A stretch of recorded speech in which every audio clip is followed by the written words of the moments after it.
In jobs and industries where there is a very high turnover, remember, it costs a lot of time to find somebody to do the job, but also to train that person. And even when you train that person, it's not given that that person actually will be doing all the time the job at the same level. One of the things that actually the advantage of the machine, let's put it that the cleaning robots, is that because it's a machine, it's always doing the same intensity when it's cleaning. It's not that it's cleaning a little bit good in the corner and the right and the left eye. I forgot that part. No, it's not for giving any space because actually it had the radar. You're listening to Talk Commerce. Subscribe and download at talk-commerce.com. Welcome to this episode of Talk Commerce. Today I have Marianela Nanninga. Marianela, go ahead, do an introduction for yourself. The pronunciation of your name for me. Tell us your day-to-day role and something exciting you have going in business this year.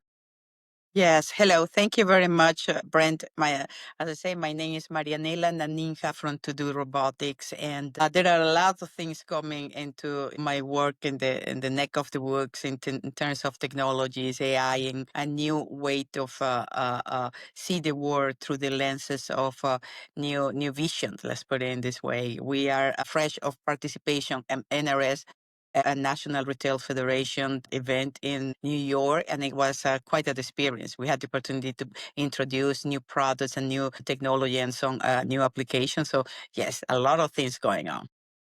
That's awesome. So Marianela, before we get started, you have volunteered to be part of the Free Joke Project, and all I'm going to do is tell you a joke, and you just give me a rating 8 through 13. Then we're going to talk about robotics and AI and how all those things can benefit in the future. So here we go. A lady asked me if I would help her get a job as a professional Scrabble player.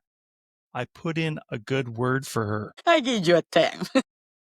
Oh, thank you. That's perfect. All right, good. So tell us a little bit about your background and robotics and how that encompasses AI now.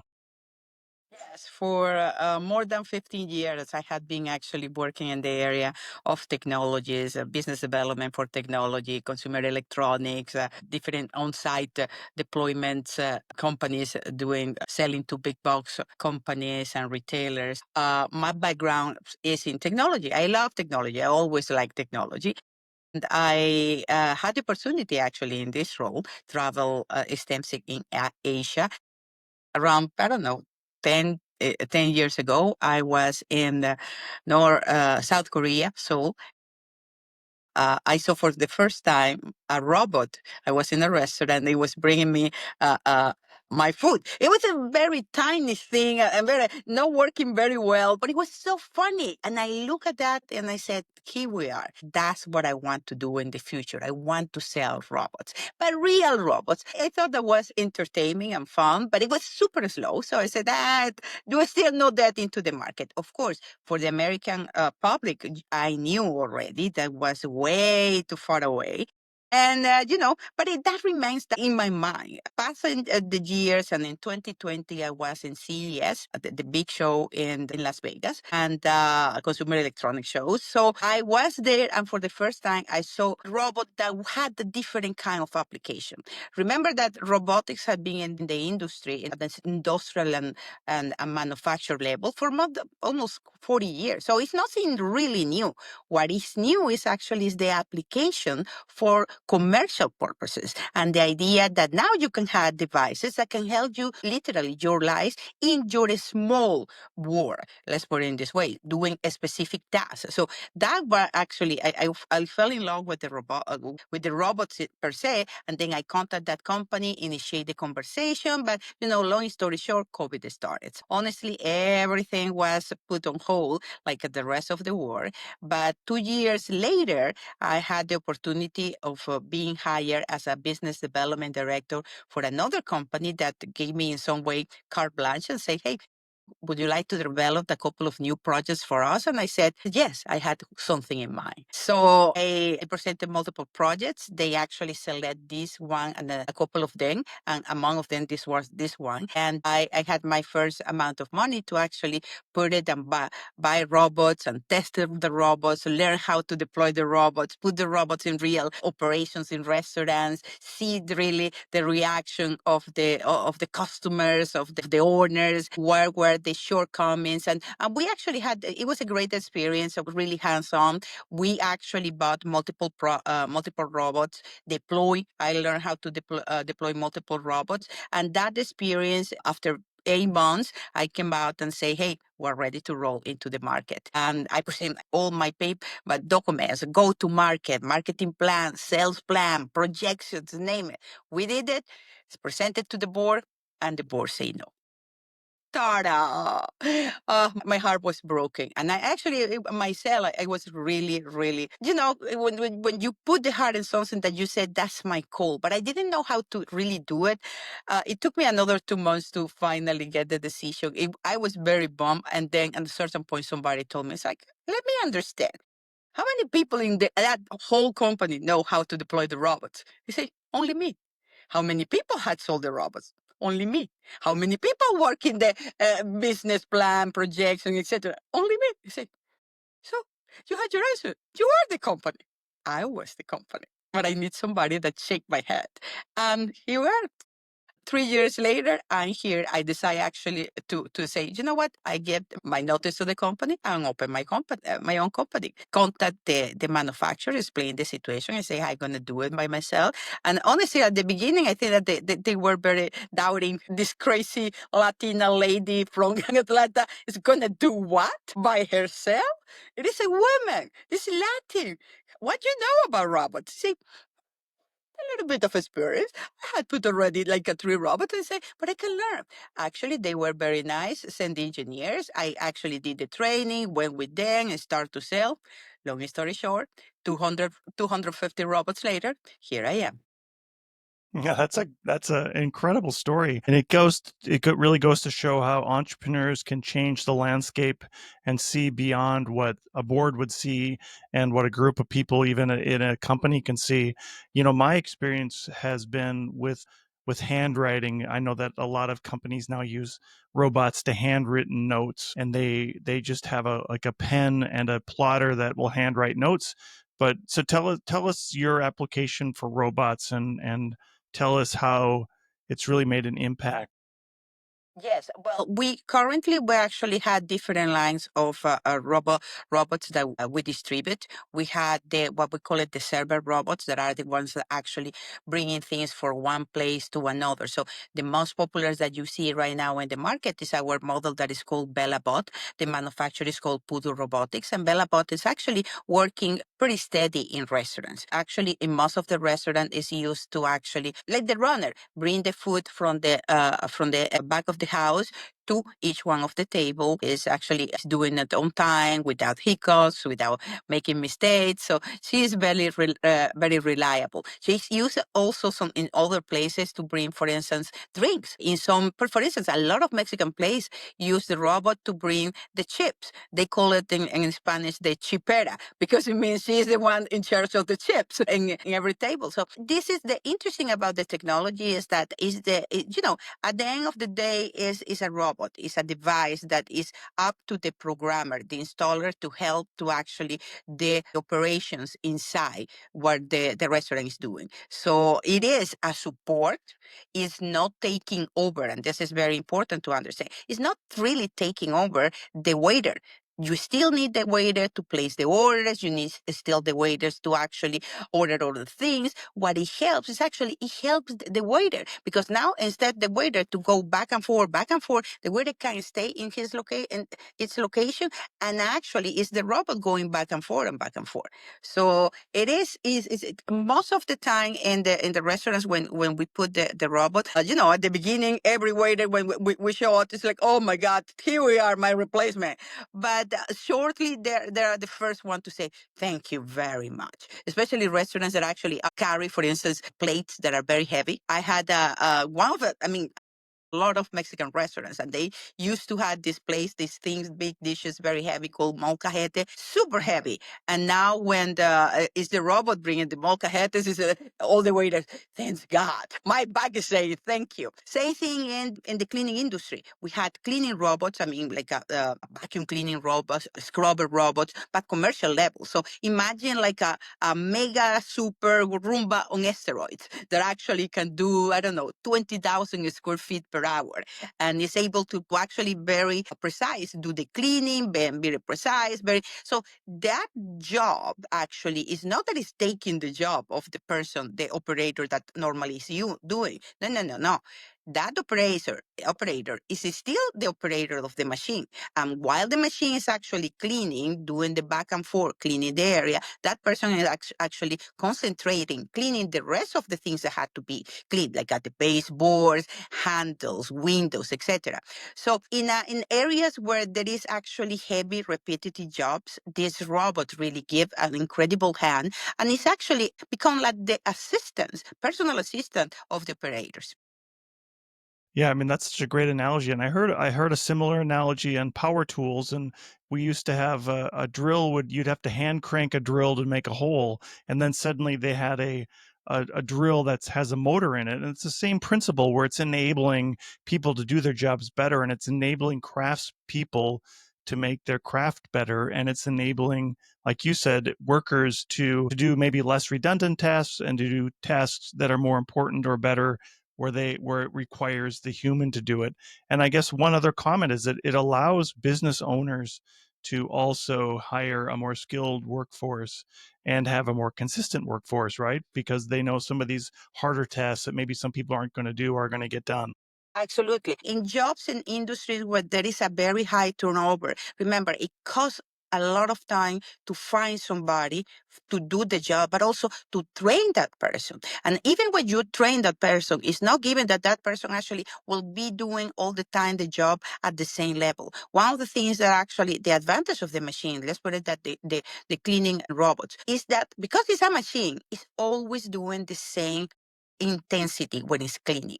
It's not that it's cleaning a little bit good in the corner and the right and the left eye. I forgot that part. No, it's not for giving any space because actually it had the radar. It have a light that is telling exactly what it is, what I'm missing, what I'm not missing. I covered this area or not, but also the intensity and the quality of the cleaning because always the pressure is the same. The amount of water is the same. Always the revolutions in the rolls are the same. So you actually, and all these parameters are settings that you can fine tune, but allows you to have the security that the spaces are clean and clean in the same way. So the consistency and the quality of the cleaning is always good. What means, and that the translation, or actually is a customer experience for the end customer, is a better customer experience. Yeah, so tell us some of the other ideas that you have in introducing robots into the US market. And I know that you had mentioned earlier that maybe Korea, South Korea, Japan, Taiwan would be ahead of the US in some of these areas. Tell us some of the other ideas that you have. Absolutely. We're right now actually testing about a couple of new robots. One of them is I call it the cooking robot, but actually more than cooking robot, it's more like a cooking system. So imagine like an automatic wok that you actually train the recipes. The chef can train the robot at the recipe in terms of time of cooking, length of the ingredients, the flavors, the liquids like salt, pepper. So the robot still needs somebody to put the main ingredients. Let's put it that you are doing chicken, the robot with vegetables. The robot will ask, please put the vegetables. But actually, internally, the robot will dispense and see exactly what temperature, what amount of oil, what amount of salt, what amount of any kind of condiments and sauces will be put it into the recipe, the cooking time, the number of times that you had to actually stir the food. So what it gives actually is consistency in the flavor of the food. That chicken, because initially that recipe will be trained by the original chef. The robot is like a memorize the step by step with ingredients, with the time of cooking, with the revolutions, etc. So every time the food will be in the same flavor. So that is actually very good for institutional kitchens.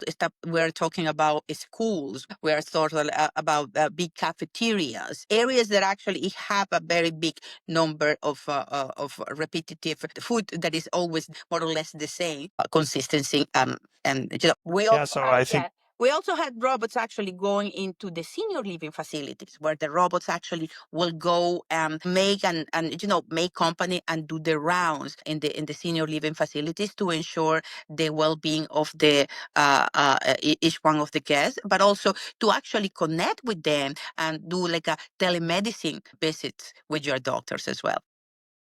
I remember during the pandemic, that was one of the things that they really talked a lot. It's the telemedicine and having a iPad on the end of a robot that kind of goes Exactly. around from room to room. Exactly. Do you see then more of a shift that the commercial aspect is where it's really developed and it comes down to the consumer, or do you see it going the other way, like iRobot or the little robot vacuums are, initially were such a big thing and then now they've really come into the commercial spot? Is it a mixture of how technologies will move between commercial and consumer? Actually, I see both tendency. To be honest, I mean, you put up a fantastic example of the iRobot and the Roomba. One of the easy things for me to actually easy and relative, but that is easy to understand the concept of a cleaning robot is thanks to Roomba. Because as I said, even when I explain, the only thing that I have to say is like a maxi Roomba in asteroid. It's big like that, but it's identical to the Roomba. The people immediately know what I'm talking about. And also the perception. I don't know why, but that idea of a device that clean, that is autonomous. It actually is very intelligent, is doing the mapping, have a lidar, have sensors, that all the things. He give the idea that's like well, it's not really so, it's not so intimidating. I think that that is one side that I saw where actually I see that way coming with other devices. At the other side, we actually are developing. There is a risk into the market to go into the extreme where right now, that in the last 8 months, there are, and I in the industry, more than 25 different humanoids launched into the market for different brands, from the Optimus, from Tesla, from ToDo, from name it, Unitree. Everybody's coming out with the new models of humanoids, and everybody, oh my God, they are taking over. No, they are not taking over. Number one, all these humanoids, what this is the people don't realize, are right now are sold right now pretty much empty.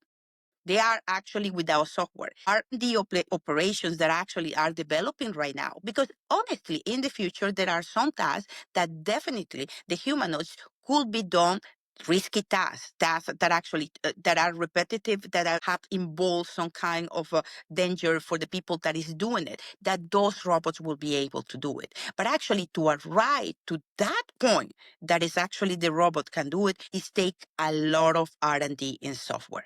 So it will take a little bit long for us to see immediately. But now because the people see an Optimus, Elon Musk coming into the market, oh, it's coming back out in 2 months for $30,000. I cannot tell you how many people had called me, oh my God, you're going to be selling the Optimus. No, and nobody's going to be selling the Optimus in 3 months. By the way, we're still waiting for the robot taxi that he announced in 2017. And now they're saying maybe June, it will. They're gonna come out with a demo, with a proof of concept and a test in Austin, Texas. So, you know, technology, it takes time to really arrive to the point that actually it will have the benefits in the way that we perceive as a regular people. Now, there are applications and in commercial side that actually definitely could benefit to have the robotics and the robots in different forms, automate or humanoids that actually will help the day-to-day operations. We have a few minutes left, but what is your predictions this year for robots that will be into production or that have already gone through that long phase of R&D that are ready to go live? Couple of them that actually are believe that I'm getting into mature applications. And then when I say mature, the applications had been mature. So there are a couple of robots, including the Unit 3 is coming out with a specific applications into the market rather than selling the robot per se. In terms of per se applications, other companies that are put it robots to really work. There is Timmy from another company. It's called Temi Robotics. That actually they had the small robot that I told you that actually it was the one developing the telemedicine, the teledoc. But now they are developing more applications that actually could be used in that robot. So imagine that robot working, for instance, in a hotel. Welcome the people in the hotel. In the same ToDo Robotics, we had one of the units that actually last one, BellaBot Pro, that actually we developed with the manufacturer a new application that actually imagine in a retail store, greet the people at the entrance, give information about the product, but also offer you to bring you to the directly where the product is. So imagine, I don't know, at the entrance of Home Depot, you say, "Welcome to Home Depot. How can I help you?" And they say, "I want a hammer." Okay, I had all this type of hammer, blah, blah, blah, blah. And then which hammer do you want? Say, "Well, I want the hammer of 16 ounces." Okay, perfect. Follow me. I will bring you. The robot physically actually escort you where the location, and they say, "Okay, the hammer is in the bin number 3.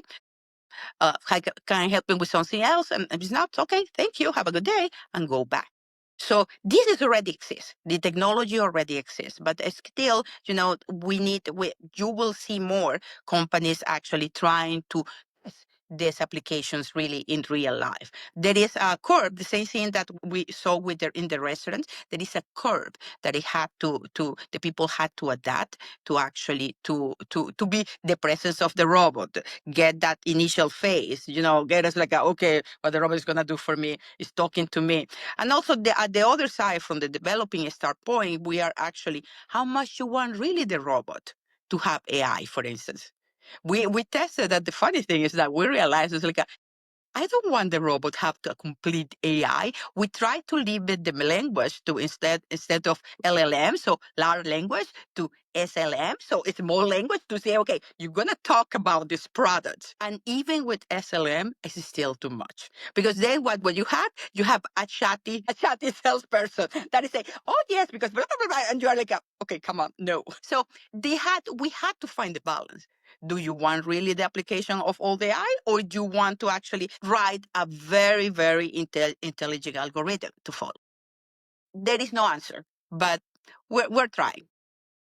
Yeah, that's great. That's a lot of fun things coming out in the future. So, Marianela, we have a few minutes left. And as I close out the podcast, I give everybody a chance to do a shameless plug about anything they want. What would you like to promote or plug today? Well, more than actually promoting, and this is indirect promotion, is the fact that there is in the work of robotics and commercial application for robotics, there is a lot of misunderstanding, and it's a new field. More than anything, I would like to have the opportunity to educate a little bit the people and tell them that having all these robots and open their mind to actually consider the robots to do basic applications, basic tasks during your operations actually have an incredible advantage. So either is the brands that I represent, ToDo Robotics, Gaussian Robotics, Sparkos, Seiko, and I represent 5 different brands. Chance that you give to this robot and test it in person to see, you will see the benefits. There had been, a lot of talks in the market. It's taking over the world. Everybody's gonna remain without jobs. No, we are actually in a process where actually of very interesting change in the labor force. Every person that we are teaching and in every operations that we actually install the cleaning robots, for instance, we had to actually teach the operators and train the operators and we are requalifying these people. And actually it's a beautiful, effect of the whole thing when you have a lady that was a housekeeper of her life telling me, "I feel right now so proud of what I'm doing. I'm going to tell my kids now I'm a robot operator." As a matter of fact, they are becoming robot operators. So, every change is not as negative as the people said. So besides to actually the benefits that bring to the operations, it also brings benefit to the operators and to the people that are involved in the industry. Yeah, and makes our life better. Perfect. Marianela Nanninga, the CEO and founder of ToDo Robots or ToDo. You tell us ToDo Robotics. Robotics. Sorry, ToDo Robotics, not Todos, not everything, right? But actually, it's in purpose. The name, actually, I made it also in purpose because to do is for the action to realize something, but in Spanish means todo, that means everything. Everything. Perfect. Thank you so much for being here. It's been such a pleasurable conversation. Thank you very much for the invite, and it really was my pleasure. Talk Commerce is a production of Content Basis LLC. For more creative content, go to contentbasis.io.